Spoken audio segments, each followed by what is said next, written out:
Jaina Maria shows us where she says her husband used to beat her, time and time again. He grabbed me by the hair and slammed me into the mirror, she says. The violence lasted 4 years. At first, she was silent. Foi meu primeiro amor da minha vida.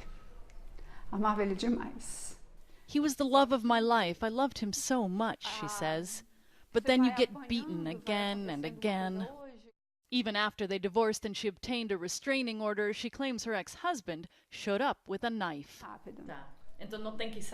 That was when a court issued her a panic button to alert authorities the next time she was in danger. Soon after, Jaina Maria activated it when her ex-husband appeared shouting at her from the street. The police arrived in 4 minutes, she says. Her ex-husband was sentenced to 21 days in jail for violating the restraining order. He hasn't been back since. Nearly 40 women in the city of Vitória have received the panic button after restraining orders failed to halt abuses. Part of a pilot project launched this year by the state judicial system for the city with the highest female murder rate in Brazil.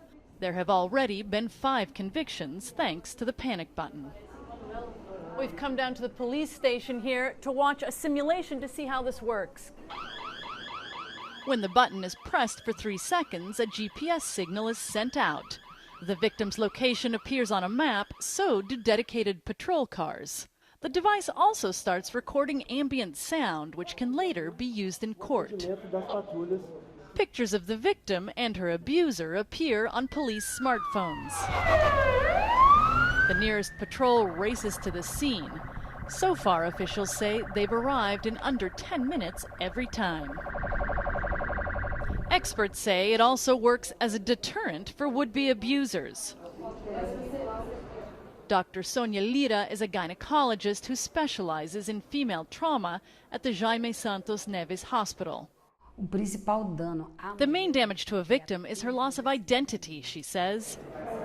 Lira was also a victim of domestic abuse, brutally beaten, she says, by her ex-husband for 9 years. She says the panic button not only helps stop violence before it happens, it gives women the security they need to rebuild their lives. If I'd had it, she says, I would have reestablished myself faster without the constant fear that he could hurt me or my children. For Jaina Maria, she now has the confidence to leave her home. The day we visited was her first day at a new job. Shasta Darlington, CNN, Vitória, Brazil.